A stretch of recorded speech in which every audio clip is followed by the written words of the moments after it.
¿Cómo estás, Andrés? Bien, la intemperie,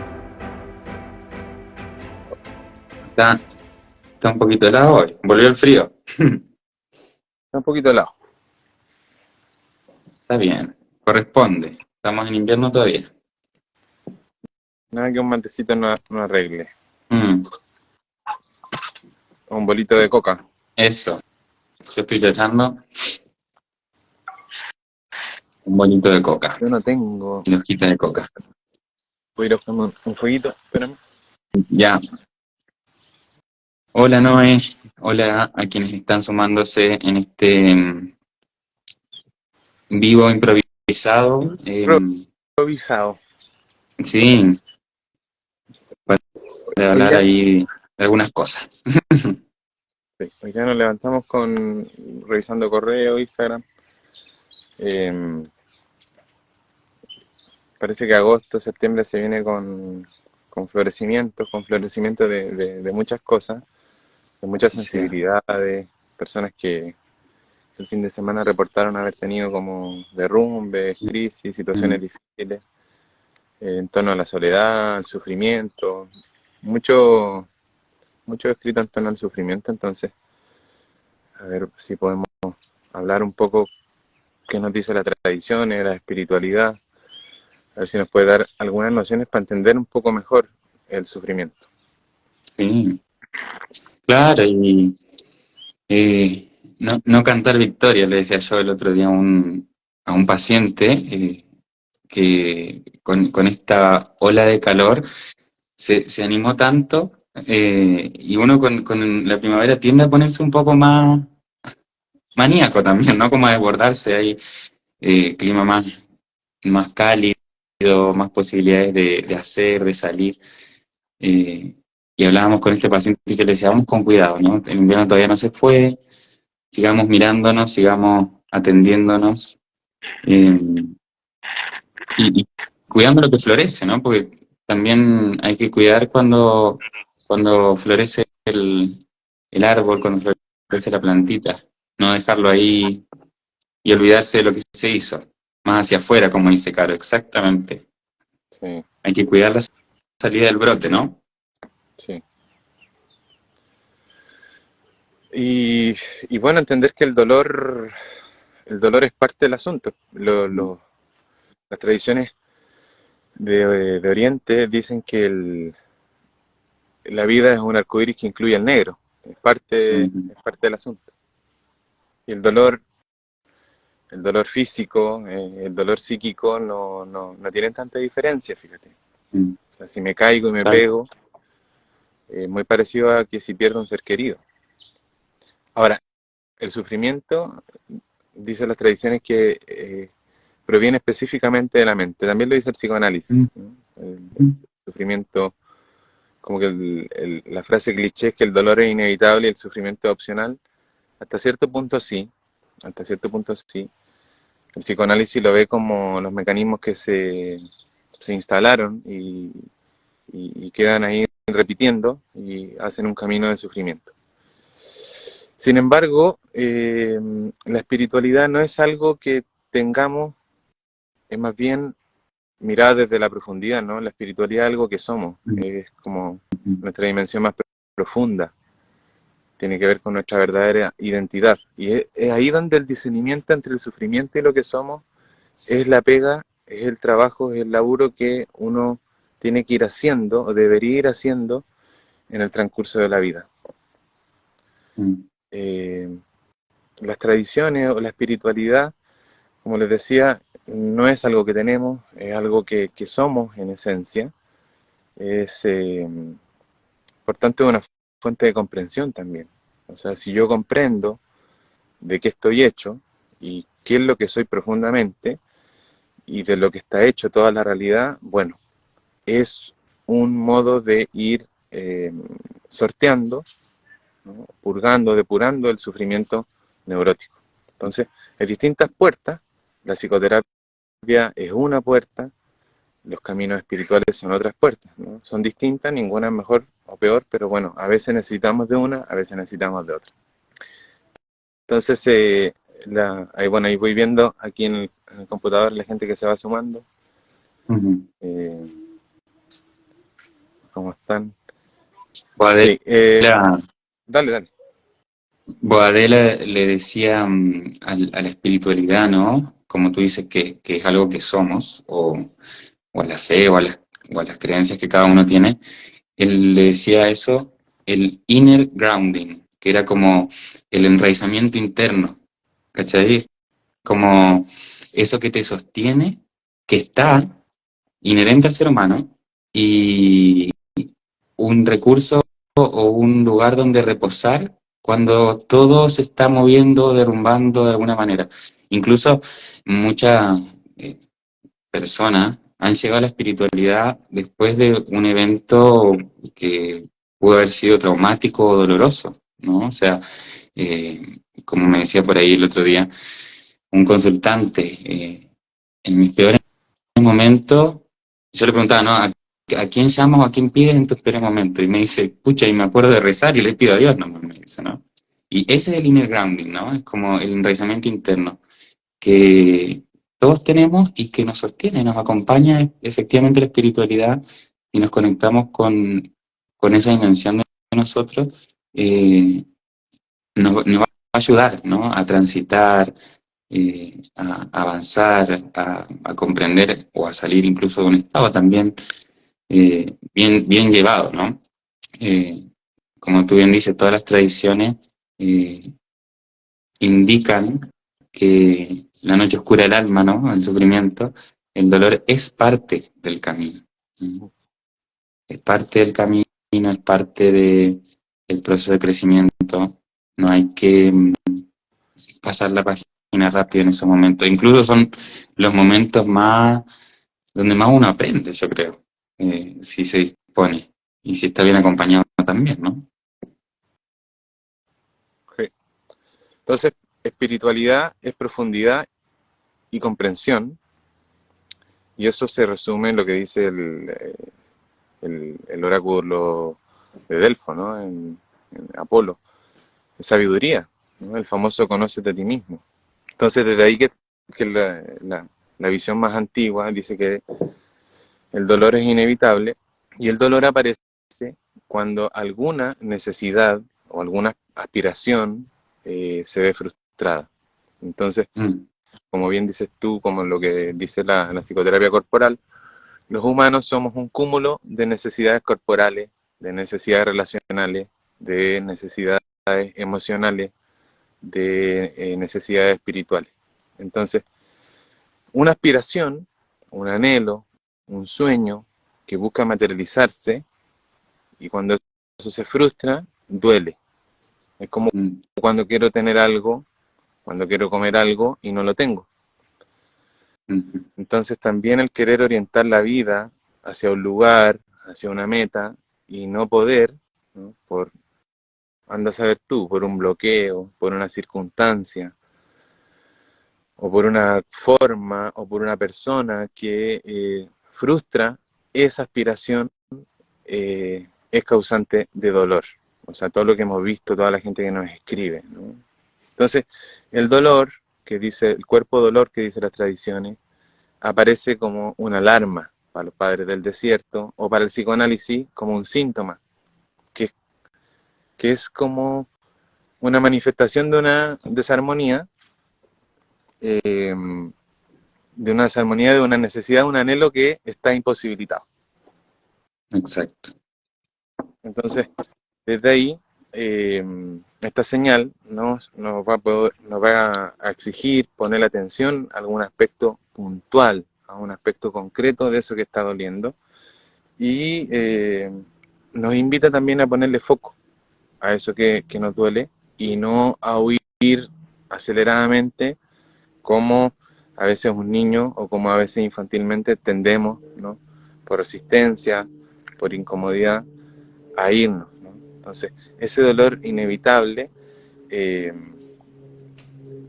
también nos dirían que las tradiciones, que es justamente porque nos regimos por no comprender de que son impermanentes, Exacto. como todo lo que pasa, ¿no? Sí. Entonces, si bien es cierto, hay una ley que rige el mundo de la forma, que es lo inmanente, que dice el perennialismo y las tradiciones. Hay leyes que rigen lo relativo, ¿no? Eh, la ley de Newton, la ley de gravedad, ¿no? Leyes que rigen lo inmanente, lo que se mueve en el mundo material. Pero todo eso, en términos profundos, es transitorio. Exacto. O sea, todo lo que nace cambia, todo lo que nace muere. Siempre todo cambia, siempre algo cae. Eh, entonces, la pérdida de eso que cae en el cambio a veces genera dolor. Es como que el Exacto. arbolito que tengo acá atrás llora cuando se le caen las hojas, ¿no? Ujú. Entonces, hay que entender, los nativos, los antiguos, entienden las leyes de la naturaleza y nosotros somos parte de esa naturaleza, y es la naturaleza que se rige por las leyes profundas, pero también de lo inmanente, es decir, del mundo de la materia, parte de la premisa de que todo es transitorio, que todo nace, todo se transforma y todo se muere, ¿no? Y el dolor, justamente el dolor humano, aparece en la incomprensión de esas leyes de la naturaleza, que no acepta la pérdida o el cambio, o que todo eh, se muere, ¿no? Exacto.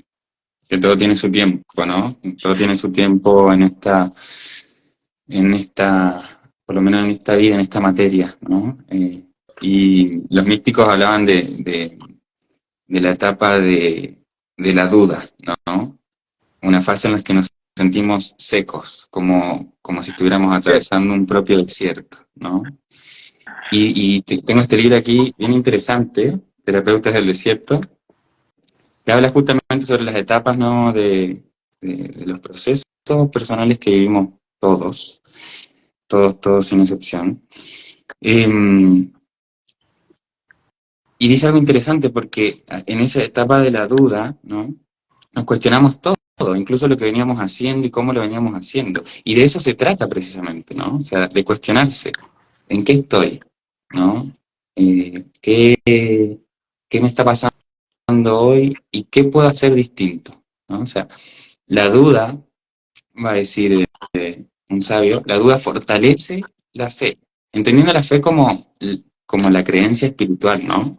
De cada uno, la fe en algo más grande, en el gran espíritu, en el universo, como quieran llamarlo. Pero la duda fortalece la fe, ¿no?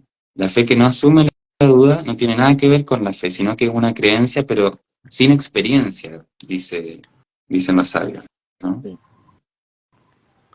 claro. Cuando yo digo el mundo de las formas, Facu, el mundo de lo inmanente, me refiero a las cosas, a los contenidos, a los fenómenos observables, ¿no? Y esos fenómenos, sean internos o externos, sean mentales o emocionales o físicos, tienen que ver con el mundo de lo relativo, de las formas. Y estas leyes que rigen las formas, ¿no? Que es un polo de lo real, es decir, es una parte de lo absoluto, eh, no es la totalidad. Es decir, el absoluto también, en el plano de lo relativo, también contempla un fondo contenedor donde se generan esas formas, y eso es eterno, eso es estable y eso es permanente, ¿no? Es una forma de entender lo no dual, ¿no? Pero que somos, como decía Panikkar, tempi eternos, es decir, somos en el tiempo, somos en el mundo, echados al mundo, como dice Heidegger, pero también a la vez somos eternos. Entonces tenemos que tener un ojo o un lente binocular para entender que vivimos en una época del tiempo donde todo cambia, donde todo nace, muere y se transforma, pero también tenemos una dimensión más profunda que es eterna. Entonces, lo real tiene un polo en la manifestación que es inmanente, que es temporal, que es transitoria, pero el trasfondo, el telón de fondo de la vida, ¿no? Donde se generan esas formas, es estable y es eterno. Y la pregunta es, ¿qué es eso que permanece cuando todo cambia? ¿Qué es eso que cuando todo cambia y se transforma, qué es lo que no cambia en mí o en la vida? Esa es la pregunta. Esa es la pregunta. Claro, como se me viene para describirlo de otra manera, el mundo de las realidades objetivas, ¿no? Y el mundo de las realidades subjetivas es a lo que te estás refiriendo, ¿no? Tenemos que partir de esa premisa y tenemos que hacer el intento de darnos cuenta de esa realidad y asimilarla y vivirla. ¿Cuál es el dolor? O sea, si el dolor es inevitable, es justamente porque es inevitable el dolor, porque estamos regidos en el plano de lo inmanente, de lo relativo, en nuestra parte histórica, estamos regidos por una ley que es la ley de la impermanencia. Ujú. O sea, mientras estemos en el plano físico y todo se vaya transformando, vamos a estar regidos por esa ley y no nos podemos arrancar.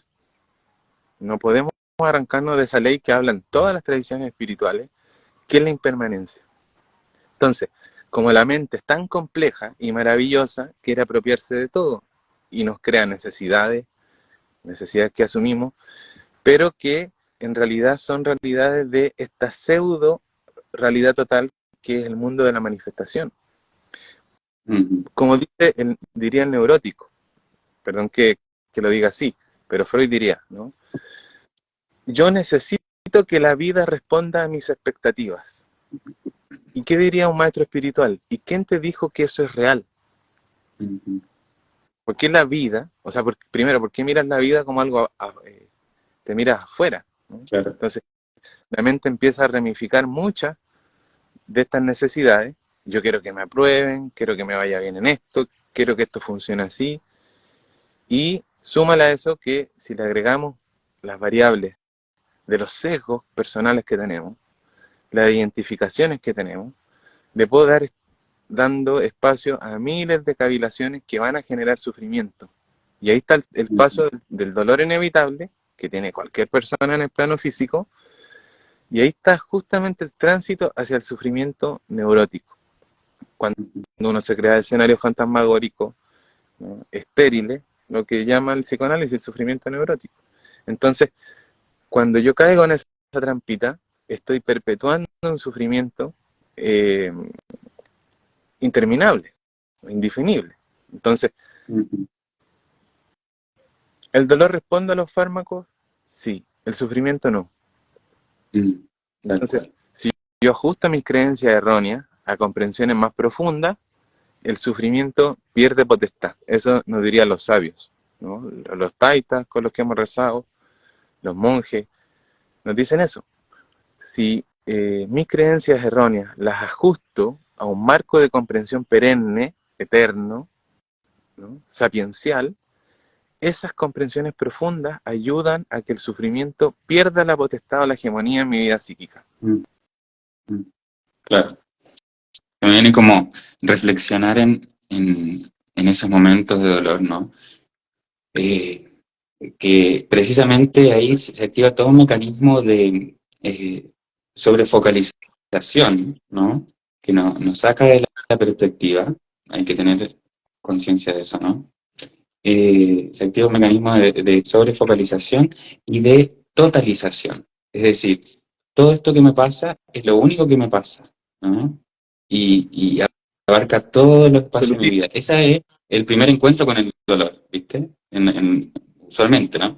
Pero, y ahí viene la sabiduría, por ejemplo, del psicoanálisis relacional, ¿no? Que nos invita un poco también a detotalizar, o sea, esto que te está pasando es una parte de algo más grande, o sea, también te están sucediendo otras cosas, ¿no? O sea, tenemos que acordarnos en las vivencias de dolor, en los momentos de transición eh, por los que estamos pasando, de que hay que totalizar, ¿no? Lo que te está sucediendo no es lo único que te está sucediendo.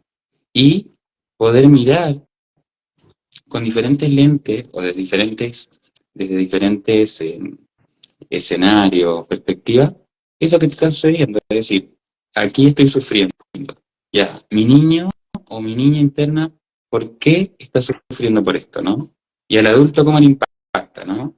Y, y a mi yo espiritual, ¿cómo le impacta, no? Como mirarlo, como diría Wilber, de diferentes estados y estadios a eso que me está sucediendo, ¿no? Para ampliar un poco el rango, eh, que también da un alivio, ¿no?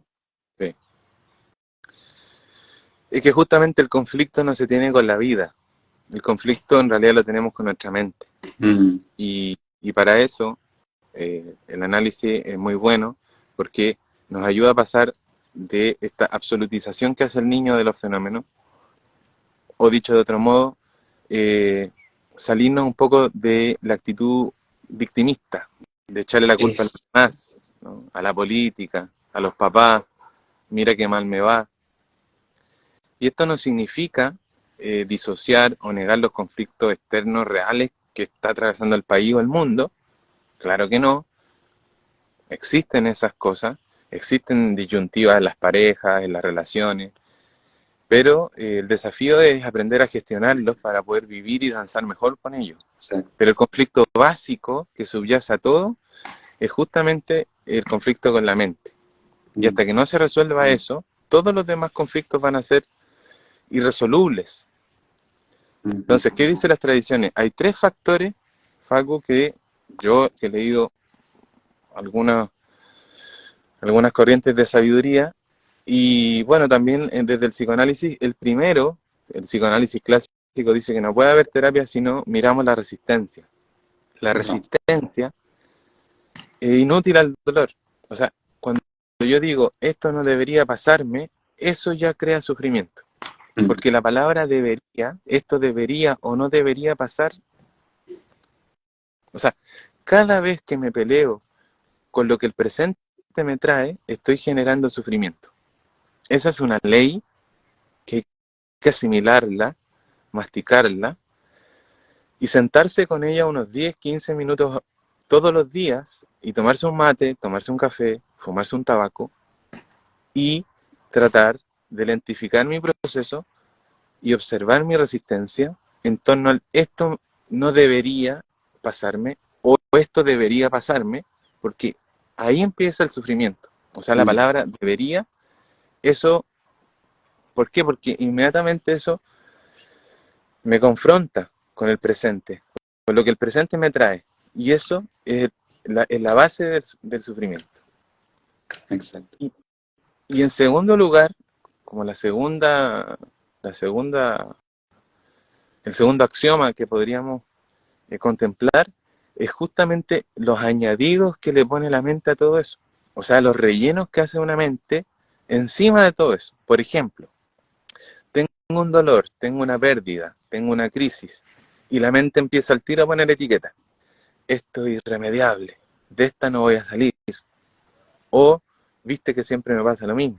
O, mi vida no tiene sentido. Y se empiezan a generar escenarios que van agrandando ese sufrimiento. Entonces, el punto número 2 es atento con los rellenos, atento con los añadidos que le vamos poniendo a eso. ¿Por qué?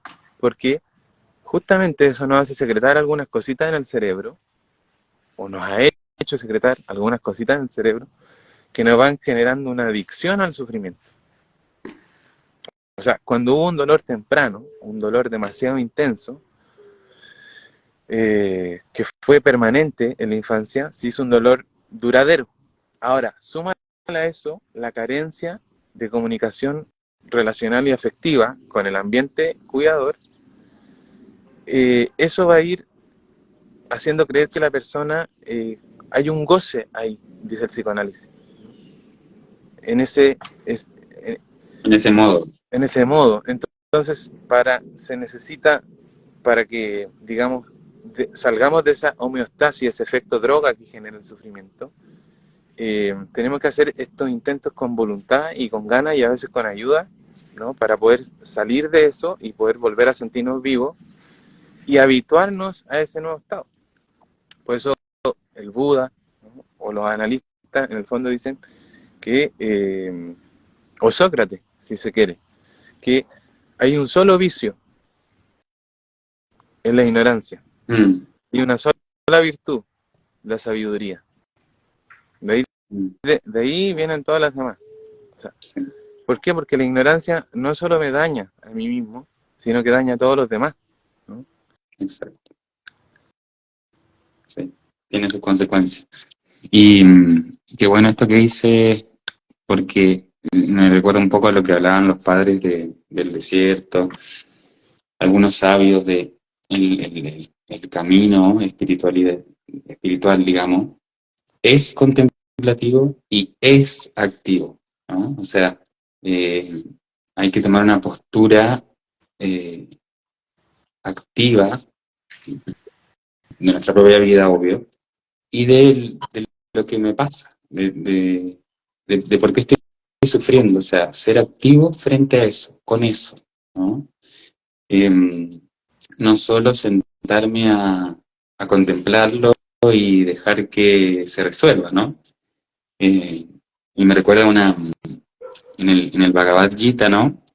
Hay como un breve cuento entre los tantos escritos que tiene, que decía que había dos, un amante de Dios y un conocedor de Dios caminando por un bosque y aparece un león, ¿no? Entonces le dice uno de ellos al otro, eh, pidámosle a Dios que nos salve de de este encuentro, de este momento, ¿no? Con este león. Y el otro muy sabiamente le dice, hermano, tranquilo, no le pidamos a Dios algo que podemos hacer por nuestra propia cuenta, ¿no? Vayamos por otro lado, ¿no? O sea, también tomar una postura activa, no solo pasiva de esperar que se resuelva, de solo mirarlo a través de la meditación, sino tomar acción dentro del sufrimiento. Eso también ya nos mueve algo, ¿no? O sea, como tú dices, en tono reflexionarlo, escribirlo, hablarlo con alguien, ponerlo en movimiento, porque precisamente otra de las dimensiones de, de los grandes impactos, traumas o dolores que podemos vivir es el congelamiento, ¿no? O sea, nos quedamos helados frente a esa experiencia. Entonces, O micro accionar, acciones o movimientos que nos permitan ir saliendo de eso, ¿no? claro. Pero ahí yo le pondría una cláusula porque tendemos a accionar, pero de forma repetitiva. Claro, Eh, Accionamos siempre igual, ¿no? Entonces una de las formas de la locura es esperar a resultados distintos haciendo siempre lo mismo. claro. Entonces, ¿qué nos dicen las tradiciones en torno a a la ligadura entre el sufrimiento y el dolor? Primero, como por constatar, uno de los grandes errores sería, como tú bien lo mencionaste, es absolutizar lo impermanente. Mm, Tengo que cuidar mi salud, que no se estropee, y me tengo que empeñar en hacer algo distinto, ¿no? Eh, Siempre cuando haga algo, ese algo va a correr peligro. O sea, mm, es imposible que las cosas sean seguras. Entonces, ahí es donde nuestra parte más neurótica obsesiva quiere tener controladas las cosas y es como sujetar el río con una cuerda, ¿no? Entonces, el primer error es absolutizar lo impermanente, lo relativo. Segundo lugar, identificar mi yo o mi personalidad o mi ego con mi yo profundo o con mi ser. ¿Qué quiero decir con eso? Mi yo personalidad es frágil, va a perder todo. Está, en el mejor de los casos, un yo adulto está de cara con la muerte, decía Lacan, tomando Heidegger, ¿no? Pero sin embargo, eso no tiene que llevarme a olvidar lo que soy en profundidad. Como decía San Pablo, Dios en mí, ¿no? Ese sería como el segundo error, identificar mi personalidad temporal con mi ser profundo y eterno. mm, En tercer punto, podría decir que una de las cosas que más se ve en clínica o en los grupos espirituales es que la persona habla de su vida y se ve separado de la vida. mm, Me veo, es que es que yo voy a luchar contra la vida, voy a vivir la vida como un peso, como una carga, como una amenaza, ¿no? Entonces, voy a experimentar soledad, voy a experimentar miedo, voy a experimentar tensión, pero me voy a forzar en sostener la vida eh, como sostenerme a mí. Yo soy parte de esa vida, ¿no? exacto. Entonces, vuelvo a la ignorancia, que es como no saber lo que somos en realidad. Y comprender lo que somos, ahí está la ligadura con la espiritualidad, la dimensión profunda de lo que somos, nos lleva a sortear mejor el sufrimiento.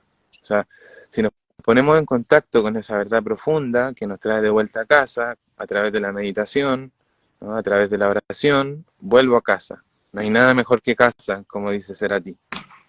Entonces la espiritualidad nos Mm, aporta luz, que significa conocimiento, ¿no? Nos aleja de la ignorancia, el conocimiento nos aleja de la ignorancia. Y puedo aceptar que todo es impermanente, y puedo aceptar que la vida no está separada de mí, que yo soy en el mundo, como dice el José ahí, ¿no? Entonces, cuando comprendo desde la parte más profunda, desde el alma y no desde la mente, mira, esto es un trabajo práctico, no son lecturas. Exacto. A veces dicen por ahí que es más fácil engañar a una persona que convencerla que ha sido engañada. Entonces tenemos que, como dicen los relacionales, poner en cuestión ciertas ideas arraigadas, ¿no? Y cuando tocamos esos puntos, vamos a generar un poquito una hormona del estrés, ¿no? Que va a bloquear la información nueva, porque va a chocar con las creencias arraigadas. Entonces, en ese proceso hay que lentificar la vida, agregarle una cuota de conciencia profunda y el lentificar un poco los procesos de nuestra vida nos va a ayudar a observar mejor nuestras emociones, nuestros patrones repetitivos, nuestras vivencias, nuestros pensamientos, qué pasan, qué cambian. Y bueno, hay algo eterno, hay algo mucho más profundo, hay una conciencia que está consciente de esos contenidos. Sin esa conciencia eh, no habría experiencia ni nada en realidad. O sea, lo único que no cambia nunca es la conciencia profunda. Entonces, una de las pegas que nos invitan las tradiciones es a reconocernos como conciencia y no como contenidos, Mm, ¿no? mm, Entonces, dicho en términos fáciles, no somos una persona que tiene una vida, somos vida que se manifiesta en una persona. mm. La vida es el único sujeto. En ese sentido, cuando digo vida, es sinónimo de conciencia, ¿no? Y esto apunta a algo muy difícil de nombrarlo. O sea, no hay palabras que apunten a eso más profundo. Le llamamos vida, le llamamos conciencia, le llamamos Dios. Eh, y en segundo lugar, ¿qué nos dicen las tradiciones? Eh, Decirle sí a lo que viene, a lo que me presenta el presente, ¿no? Nuestro cerebro está programado para sobrevivir, no puede vivir la vida.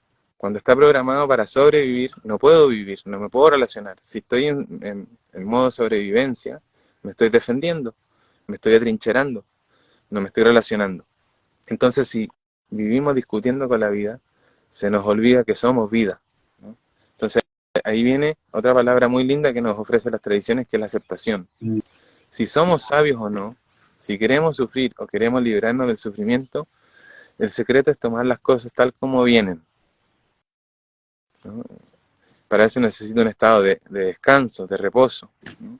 Para que pueda poder ver las cosas tal como me vienen. Y ahí me acuerdo de la actitud fenomenológica que me enseñaba el José, ¿no?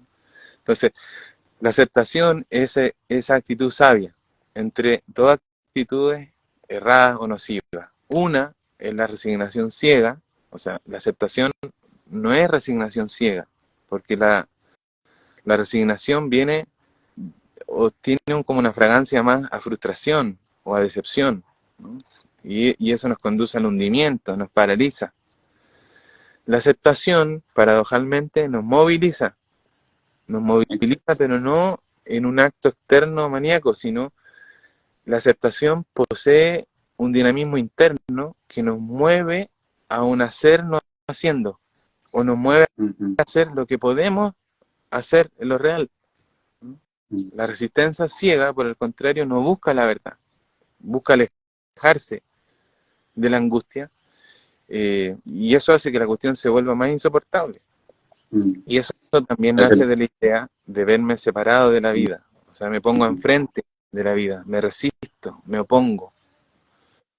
Eh, si quito la resistencia, tal como en terapia, si saco la barrera de la resistencia, se va el sufrimiento. Es decir, decir sí a lo que es, tal como es. Entonces la aceptación viene de decirle un sí a la vida. Y de esta conciencia brota una acción de compromiso con lo que realmente tengo que hacer, con lo que puedo hacer, porque nace desde un lugar adecuado. Entonces cuando aceptamos, nos situamos en una nueva escala o un nuevo escalafón de conciencia o en un nuevo estado ontológico, ¿no? desde una conciencia de no ser separatibilidad con la unidad. No sé si me fui a las bailas, pero No, súper claro. Me venía eh, la aceptación, decía Berlinger, es un movimiento del alma. O sea, no es precisamente una acción del cuerpo, sino es un movimiento interno, sutil. Es una disposición, ¿no? Eh, es un estado interno, precisamente. Eh, Incluso, como bien dijiste, y esto, porque claro, uno dirá, nuestros amigos que están viendo aquí pueden decir, es muy fácil hablarlo, pero como dijo Andrés, es una práctica, ¿no? O sea, tengo que reflexionar, ¿no? Y ahí les invito a preguntarse a quienes están ahí, ¿cuál es mi práctica, ¿no? Personal, espiritual, sea ir a terapia, sea la meditación, sea cualquier otro tipo de ejercicio que me permita mirarme. ¿Cuál es mi práctica? Porque esto es un ejercicio, es un músculo que entrenar. O sea, no es llegar y decir, ya, acepto, ¿no? Porque como decía Andrés, hay mucha resistencia, hay historia en nuestro cuerpo, en nuestro corazón, hay vivencias, ¿no? Que nos van a llevar a actuar o mirar lo que nos está pasando como siempre lo hacemos. Entonces, esto es una práctica, ¿no? Volvemos a lo de la espiritualidad activa, la espiritualidad encarnada que dicen los sabios también, ¿no? O sea, tenemos que tener una práctica que nos permita ir trabajando esto, ir observando esto, ir abriéndonos un poquito más, como decía Andrés, a la vida, ¿no? Y a lo que nos trae, a lo que llega y a lo que se va. Eh, y sí va a costar, y sí no es llegar a hacerlo, pero bueno, yo creo que aquí todos podríamos compartir al menos una experiencia que si ahora la miramos hacia atrás decimos, wow, cuánto me hizo crecer, pero en ese momento, wow, cuánto me hizo doler, ¿no? O sea, entonces, la aceptación definitivamente es un movimiento sutil del alma, un movimiento interno que hay que practicar, ¿no? No es llegar y hacerlo y no es solamente dejar que todo pase, que todo fluya como si nada. O sea, la aceptación también tiene algo de alojar, ¿no, André? Como de sostener por un rato, ¿no? Primero, tal vez antes de hacer el giro, decir sí acepto. mira, a mi entender es un parto de la conciencia infantil a una conciencia adulta, como comentábamos ayer. Eh, la adultez o la madurez no tiene que ver con tiempos cronológicos, sino que es un estado psicológico, un estado interno, porque desde chiquitito aprendimos que somos sujetos, que tenemos una percepción subjetiva, de ahora que se fomenta la idea de que somos libres, que somos autónomos, que yo tengo decisión sobre mi vida, eh, aunque hay cosas que en mí cambian, el cuerpo, las emociones, las situaciones, pero ¿qué es eso que está consciente de las cosas que cambian, del cuerpo, de las emociones, de las situaciones? Justamente la conciencia. Por ejemplo, nosotros creemos que somos sujetos libres, que nosotros decidimos. Pero por ejemplo, cuando alguien tiene una experiencia mística, todo eso se cae y nos damos cuenta que no controlamos nada. El místico, el sabio, el santo, ha vivido eso y luego vuelve a la vida sabiendo que todo esto es un juego.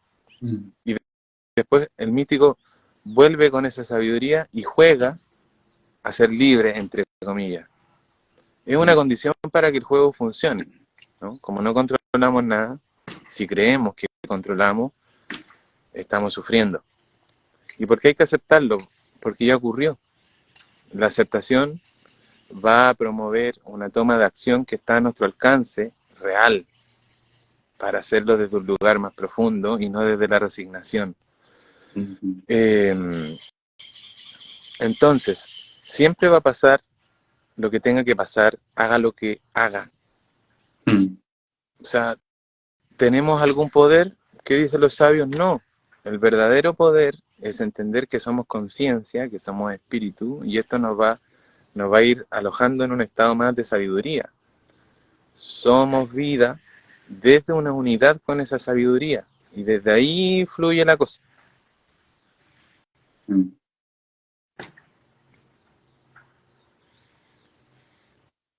Como decía el José por ahí, ser en el mundo. Y,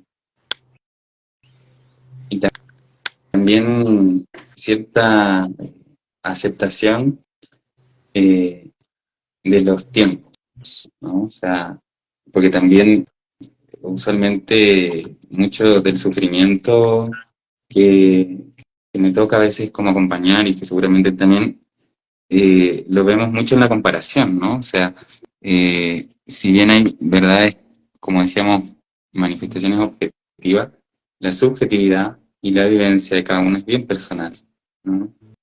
Y el caer en la comparación, como esto que decías de por qué me pasa esto a mí o por qué yo estoy en este lugar ahora y este otro está en aquel lugar, ¿no? Claro, Eso también es una de las dimensiones del claro. sumarle algo para sufrir más, ¿cachai? Como la comparación con los procesos, los caminos de otros, también hay que estar atentos ahí cuando estamos viviendo eh, tal o cual Sobre experiencia todo en la era de de las dolor. redes. Porque, En mm, la era de las redes que todos vemos que todos aparentemente están sí, en sus fotos de Instagram. Mira, una vez un maestro Zen me decía que una persona es como una casa de huéspedes. O mm, sea, una persona es una casa de huéspedes. Todas las mañanas llegan distintos huéspedes. Uno acoge a todos los huéspedes. Cada huésped algo nos enseña. Y nosotros le damos la bienvenida. No rechazamos nada, ¿no? Dentro de un marco, por supuesto, ético. Y en el fondo quiere decir que si luchamos contra los huéspedes, perdemos. O sea, si no hacemos el negocio. Si luchamos contra la vida, perdemos. Porque la vida no se equivoca nunca. Por eso los sabios nos dicen que abracemos lo que trae la vida y dancemos con ello. En el fondo es decirle sí a la vida. La vida, lo que soy en profundidad, somos vida. No estamos con la vida, somos vida. Si aplicamos esto en nuestra vida personal, eh, y yo no me refiero a aplicarlo en el mundo, ¿eh? Aplicarlo, solo intentar partir con uno, con la vida personal, decirle sí a lo que me traiga la vida, voy a ir caminando con una indagación más profundo y voy a irme haciendo más sabio, ¿no? Y la intuición nos irá llevando, nos irá llevando. Entonces, mm, sin perder la razón, vamos habitando desde una sabiduría más profunda, porque cada decisión, cada pequeña elección que tomamos nos permite ganar vida o perder energía. Cuando decido qué comer, qué tomar, qué escuchar, qué pensar, siempre estamos frente a oportunidades que nos van a dar vida o nos van a quitar vida. Por eso, la sabiduría, los sabios, dicen que el mayor tesoro que tenemos es la memoria y que nuestro mayor problema es el olvido. Y de eso se trata en definitiva, ¿no? De intentar sostener la conciencia, ¿no? Y como digo siempre, volvernos recordadores profesionales, ¿no? Incluir la vida contemplativa, de la meditación, de la práctica, de los rezos, van a ser un complemento de todos los procesos que llevemos. Son herramientas súper valiosas. Nos sí, ayudan a que no nos perdamos en el viaje, ¿no? Entonces, para poder a veces dar estos saltos, tenemos que tomar impulso, tenemos que replegarnos, y para eso el invierno, este proceso que está terminando, otoño-invierno, nos sirve para replegarnos, ¿no? Para poder tomar impulso. Eh, para hacer una casa de varios pisos, tenemos que tener en cuenta de que tenemos que hacer cimientos firmes, profundos. Eso va a ser proporcional a lo que queramos levantar.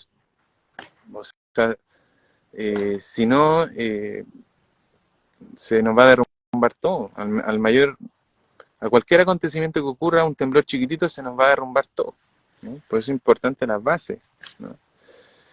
Eh, eso, revisar nuestras bases, ¿no? Y entender que nuestras bases tienen que ver con muchas cosas, ¿no? O sea, nuestros primeros años de vida, nuestras primeras relaciones, nuestros ancestros, ¿no? Y sus tendencias y sus recursos y sus limitaciones. O sea, ¿cuáles son las bases?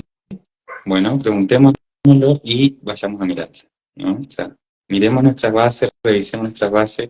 A veces ahí uno encuentra tantas respuestas.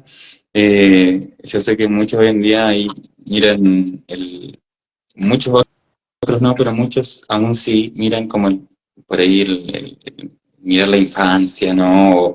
O momentos tan antiguos como algo de regresión, pero estas regresiones son en pos de una progresión, o sea, voy a ir hacia atrás, como tú dices, que algunos dicen no ir hacia atrás ni para tomar impulso, no precisamente, o sea, vamos hacia atrás justamente, sí, para mirar algunas cosas y recargarnos, tomar impulso para seguir avanzando. Claro, Regresionar no es algo negativo, ¿no? Saquémosle la, como la idea que tiene el tema de regresionar, ¿no? claro, Entonces, es que va en simultáneo porque uno va mirando para atrás para ver cómo eso de atrás se nos presentifica y nos obstaculiza en el presente. Entonces, y a la vez, cuando uno va mirando para atrás para observar los patrones y va revisando cómo actúan en el presente, lo va disolviendo y deja de transitarlo. Porque la única forma de hacer nuevas rutas es dejar de transitarlo. Es como cuando vamos por la selva, si uno deja de usar ciertos caminos, se terminan cerrando con más exacto. y van desapareciendo. Ujú. Esa felicidad que tanto añoramos no es solo un decreto, va a ser el resultado de un trabajo, de coherencia, de esfuerzo, ¿no? Más el hágase su voluntad. Importante. Entonces, No es solo un decreto. claro, entonces es un proceso, ¿no? Si seguimos con ideas así medio infantiles de autoengaño, ¿no? A la gente que a veces nos escribe que tuvieron problemas con ciertos maestros espirituales, bueno, a veces eh, no es solo responsabilidad de de esos falsos maestros abusadores, ¿no? Porque ahí ocurre un fenómeno muy similar del enamoramiento, como que la gente pierde un poco, suspende una parte de la realidad, ¿no? Y adoran a estas personas por sus virtudes, por sus facultades, por sus poderes a veces imaginarios, pero en realidad nosotros los maestros que nos hemos encontrado son distintos. Los maestros nos dicen a veces cosas que no nos gustan, ¿no? Y ahí nosotros empezamos a buscar justificaciones para abandonarnos porque Mm. no podemos sostener esas verdades que nos dicen los maestros. Los maestros a veces son duros, ¿no? Eh, entonces, bueno, desde ahí esta propuesta de no solo esperar de afuera, no solo esperar de alguien que nos ayude, no solo esperar del cielo, sino que también desde nosotros, desde la tierra, desde el microcosmos, a veces desde de nuestra gran oscuridad, aparecen estas luces, ¿no? Estas luces que en realidad nos van a servir para seguir avanzando. Para alcanzar esas grandes iluminaciones que buscamos, tenemos que empezar por echarle una mirada a las pequeñas mentiras que nos contamos en el cotidiano. Entonces, vamos limpiando todas esas máculas y desde ahí va empezando a crecer esa gran verdad. O sea, si queremos encontrar las grandes verdades, primero empecemos a terminar nuestras pequeñas mentiras, porque esas pequeñas mentiras son como malezas que crecen y terminan envolviendo, ¿no? Y acuérdate que las plantas compiten, ¿no? Entonces uno tiene que cuidar, al igual que una plantita, ¿cuál quiere cuidar? ¿No? Porque las otras, las malezas que tenemos adentro, les restan nutrientes, les restan energía. Entonces hay momentos donde uno tiene que elegir, o arranco la maleza, o se me mueren las plantitas. Mm.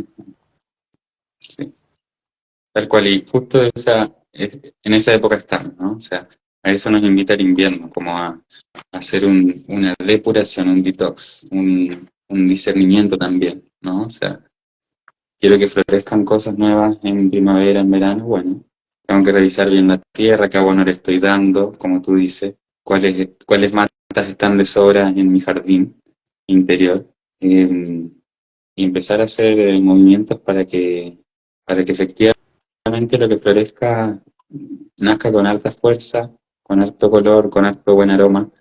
eh, y, y- y un sabio decía, te voy a leer esta que me parece muy bonito, ¿no? Un poco en torno a lo que estamos hablando, más o menos de conclusión. Escucha a tu propia conciencia, dice, podrás engañarte, pero no mentirte a ti mismo. Intenta iluminar tu conciencia, porque lo que te parece cierto puede ser una fantasía, puede ser una ilusión. No te contentes con esa certeza interior que tienes. Interrógate, cuestiónate y descubre lo que dice la tradición sobre este tema, lo que los hombres y mujeres sabios pueden decir a este tema al respecto. Quizás descubras que lo que decía esa autoridad era cierto, pero de momento esto no te parece claro. En principio, sé fiel a tu conciencia e ilumínala. Mm. Cierto, muy cierto, porque ciertamente muchas veces en la vida nos pueden pasar cosas dolorosas, pero nunca sabemos realmente si eso nos vino a evitar o atenuar otras aún peores, Claro. ¿no? Ujú. Ahí la pega del psicoanálisis que nos ayuda a llegar a nuestro verdadero goce para que lo podamos unir a la conciencia y eso nos diviniza, porque el placer, o sea, la búsqueda del goce sin conciencia nos esclaviza. Exacto. Entonces, aprovechar esta herramienta que nos dejaron, que es nuestra mentecita, que es una fuente inagotable de creatividad, y ante Mm. las situaciones adversas, tener esa capacidad de manifestar un pensamiento que realmente sea medicina y no veneno, y ahí está la tarea de cada uno, buscar entre todas las opciones que se nos ofrece la cura, porque mientras más alto es el nivel de conciencia de una persona, más agradecida va a estar, por bueno o malo que algo pase, lo va a agradecer. De ahí que los viejos decían, ningún mar calmo hizo experto un marinero. Mm. Bueno, querido Facu, Tal cual. simplemente saludar a los amigos de Sabiaterra y de la escuela. Hicimos un live improvisado para transmitir un poco de las enseñanzas tradicionales del buen vivir que hablan las medicinas andinas. Pero ojo que el buen vivir, que tiene el paradigma de las tradiciones amerindias, es distinto al vivir mejor que tiene el paradigma de la modernidad. Mm. O sea, el buen Ujú. eh, nos busca que nos insertemos en el mundo vacío, devorador, superficial, sino en recuperar nuestra identidad. Y de O sea, que no ahí nos, acercarnos al mundo. claro, no adaptarnos a lo falso, sino recuperar lo verdadero. Porque esos valores son eternos. Esos valores no tienen ni tiempo ni espacio. Son valores como el respeto. El respeto es una ley hoy día y hace 1000 años atrás. Entonces, en estos encuentros de los dos mundos, del mundo espiritual, del mundo occidental, eh, el intento de la escuela y de sabias son eso, de combinar lo mejor, de integrar, pero no de imponer, ¿no? Entonces, bueno, desde ahí, esta peguita que vamos haciendo de ir reconociendo el trauma histórico que a mi entender comienza con la desacralización de la vida, desde la Revolución Francesa, el Renacimiento incluso, y sobre todo en el último siglo. Y ahí fue donde Freud, después de la declaración de Nietzsche que Dios ha muerto, diseña este método para volver hacia adentro, ¿no? Como decía Lacan, el hombre occidentado que se arroja hacia afuera ante la falta de la ley, de la ley con mayúscula.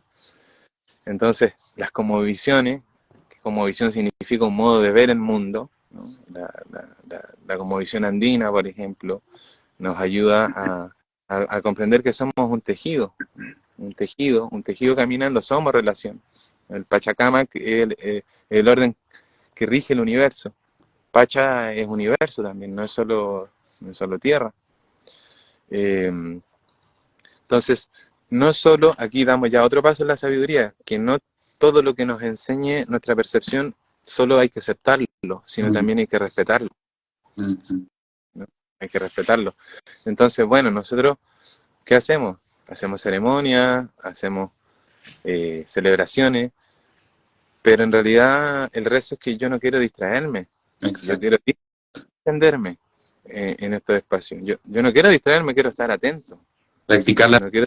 presencia, ¿no? Nuestro reto siempre es el estar presente, ¿no? Que todo lo que hacemos es para justamente fortalecer ese músculo de la presencia que trae el alojar, de la presencia que trae la aceptación, de la presencia que trae la fluidez, de la presencia que trae el sí a la vida que hablábamos al principio, ¿no? Yo no quiero divertirme vacíamente, quiero recrearme. Esto no quiere decir que no vamos por el disfrute, ¿no? Pero si no me refiero a los momentos triviales, o el goce que a veces está en la plenitud de una lágrima. Son momentos naturales de la vida. Pero distraerse no es sinónimo de disociarse. Mm, Entonces, tal cual. eh, ahí está el arte de la medicina, el arte de la terapia, que a mi entender es una síntesis entre una ciencia sagrada y ese es el verdadero arte, el arte que me lleva a la ciencia que me regala el arte. Entonces, Mm, si asociamos la salud al orden, a la armonía y al equilibrio, bueno, eso nos va a dar el bienestar, ¿no? Porque justamente muchos del sufrimiento es porque las leyes del hombre son muy distintas a las leyes de la naturaleza, ¿no? exacto. Entonces hay que cuidar y observar esos pensamientos porque esos pensamientos repetitivos generan emociones y esas emociones van generando cuerpos, se van materializando, ¿no? Y ahí está la danza de los rezos, ¿no? Que cuidar los pensamientos, cuidar nuestras aguas, ¿no? Nuestras emociones y poder hablarlas, ¿no? En los espacios Mm, terapéuticos, las rondas de medicina, ¿no? La importancia de hablar, del decir bien, para que no se cristalicen nuestras aguas, ¿no? Y hacer ese trabajo de humildad, de poder a veces eh, compartir nuestros dolores, ¿no? Y abandonar un poco la soberbia de creer que podemos solos. A veces necesitamos ayuda, ¿no? mm, Y no siempre necesitamos ayuda, porque hay gente que solo pide ayuda y nunca se hace cargo. Entonces, mm, ese es el equilibrio, el yanantin. mm, mm, El miedo, en relación con lo que hablábamos del dolor, el sufrimiento, el miedo, es algo bueno, es una protección ante el peligro, ¿no? mm, Es una energía ancestral que está arraigada en nuestros instintos de supervivencia. Es una función correcta cuando nos encontramos ante algo real de peligro. Pero el tema es que cuando vivimos muchos miedos, cuando tuvimos muchas experiencias así, se arraiga biológicamente el miedo. Y ese miedo es el que nos hace actuar con violencia después, porque nos defendemos. Y el mm, miedo, bueno, el miedo nos podemos llevar a pasear. Miedo a la escasez, por ejemplo, el que hace acumular sin medida a la gente rica. mm, O el miedo a que pueda pasar algo, nos llenamos de seguro. Entonces, el miedo es un punto que si bien es cierto es bueno hasta cierto punto, pero el miedo nos imposibilita después a comunicarnos, a relacionarnos, a ser equilibrados. Gran parte de nuestros patrones mentales fueron arraigados por miedo. sí. Y algo importante del miedo es que muchas veces se ve mucho el querer como saltarse de él, ¿no? Pero como dice Andrés, a veces hay que ir con miedo, hay que hacer las cosas con miedo, ¿no? O sea, hay que atreverse y verlo como, no sé si una cruz, pero algo que es parte inherente también del ser humano. Eh, y no hay que obviarlo, pasarlo por encima o querer descartarlo, porque de una u otra manera siempre va a estar presente, sino más bien llevarlo, Y sabiamente, ¿no? en clínica y en terapia se ve mucho, en las sesiones de planta o cuando alguien nos cuenta su intimidad, porque muchas personas, mira, hasta muy personas que son buenas, que son atentas, que son amables o son serviciales, a veces lo hacen más Ujú. por miedo a que sean rechazados o porque no los quieran o porque los critiquen, ¿no? Entonces, el conectarnos con la parte más profunda, el trabajarnos, nos va haciendo ganar confianza en lo que somos, en el verdadero self, ¿no? Como diría Winnicott. Eh, porque ir ganando confianza de a poquito, digamos que es la fuerza que se va a poner al miedo. La confianza es como el antagonista, es como la luz con la oscuridad. Exacto. La confianza va iluminando al miedo y va haciendo que desaparezca de a poquito. Y la confianza es la esencia de la vida, ¿no? Ujú. Que siempre se impone ante la oscuridad. Entonces, eso, ¿no? Tal vez podríamos hablar mucho más del miedo, pero ahí, Mm. eso, querido Facu, ¿no? Bacán. Así que gracias a quienes estuvieron, quienes comentaron. eh, va a quedar guardado ahí, que Euge dijo llega al final, va a quedar guardadito para que lo puedan ver, para que puedan comentar también. En el fondo nosotros también hacemos estos espacios para poder acercarnos, ¿no? Poder hacer una comunidad y utilizar bien utilizar estas redes. Así que feliz de recibir comentarios, mensajes, ideas también de temas para seguir conversando así de relajado, compartiendo un tabaco, compartiendo un mate. Y agradecerte, Andrés, por este momento, este espacio. Muy bonita conversación. Yo feliz, con todo gusto. Y muchas gracias a ti también, Facu, y gracias a las personas que se dieron este ratito para eh, Mm. que los acompañáramos. Así que un abrazo grande, bendiciones, y bueno, vamos a estar ahí en la medida que el tiempo nos dé, haciendo conversatorios de distintos temas, así como nos escribieron para que habláramos un poco hoy del sufrimiento y el dolor, y así salió improvisado, no tenemos, digamos, nada muy planificado. Podemos ir hablando de otros temas, porque sabemos que a mucha gente le gusta. Si bien es cierto, siempre hay 30 personas en vivo, pero al otro día ya vemos que hay 1000, 2000 Sí, visitas, entonces sí.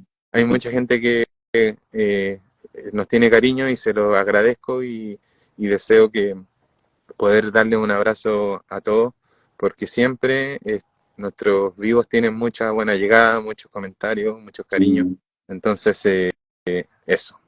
Agradecerles, queridos. Nos vemos pronto. Un abrazo grande. Gracias, Bendiciones. gracias por la presencia. Nos vemos Y a pronto. pasar amablemente lo que queda del invierno. Bueno, Un abrazo a todos. chao, queridos. Nos vemos. Chao. Chao, gracias.